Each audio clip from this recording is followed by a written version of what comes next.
যিহেতু আজি শাওণ মাহৰ শেষৰটো সোমবাৰ আৰু শাওণ মাহৰ সোমবাৰকেইটা মই ব্ৰত পলাৰ পিছত আজি যিহেতু শেষৰটো সোমবাৰ সেইবাবে অলপ প্ৰসাদৰ যোগাৰ লগতে অকণমান ভোগৰ যোগাৰো কৰিছোঁ।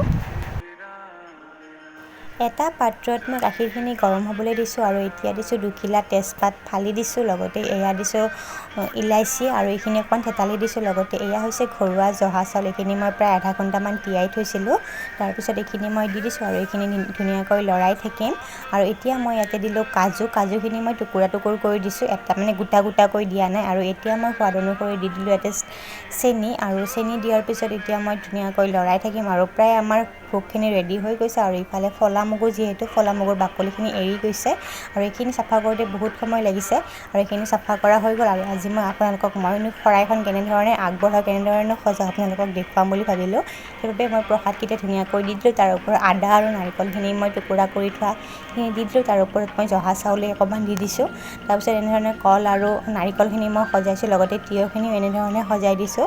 তাৰপিছত সৰুকৈ এখন কলপাত মই ওপৰত দি দিছোঁ। তাৰপিছত ইয়াতে কেইটামান ফুল দিলোঁ আৰু এইফালে মই পাত্ৰ এটা ধুনীয়াকৈ পায়সখিনি উলিয়াই লৈছোঁ, লগতে ঢাকনিখন দি ইয়াৰ ওপৰতো কেইটামান ফুল দি ল'লোঁ।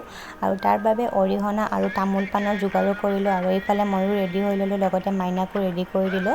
আৰু ঘৰৰ চাকিগছ দি পেলাই মন্দিৰলৈ গ'লোঁ, মানে বাইদেউহঁতৰে ঘৰৰ এইটো শিৱ মন্দিৰ হয়, তেওঁ বাইদেৱেও শৰাই দিলে, লগতে ময়ো দিলোঁ।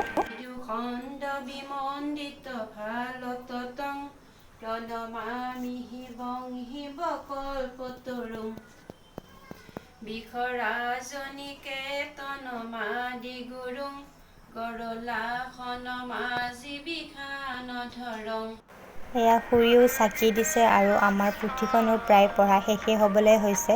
আৰু পুথিখন পঢ়া হোৱাৰ পিছত আমি শৰাইখন ভাঙিলোঁ আৰু ভঙাৰ পিছত আমাৰ কেম্পাছত যিকেইঘৰ মানুহ আছে গোটেইকেইঘৰকে শৰাই প্ৰসাদ ভাগ দিলোঁ আৰু দি পেলাই ৰাতিৰ যোগাৰ কৰিছোঁ। এয়া খিচিৰি খাম বুলি এয়া চব্জি কাটি লৈছোঁ আৰু আমাৰ খিচিৰিও ৰেডি হৈ গ'ল। তেন্তে আজিৰ ভিডিঅ'টো এইখিনিতে সমাপ্ত কৰিছোঁ। ভিডিঅ'টো চাই কেনেকুৱা পালে কমেণ্ট কৰিব।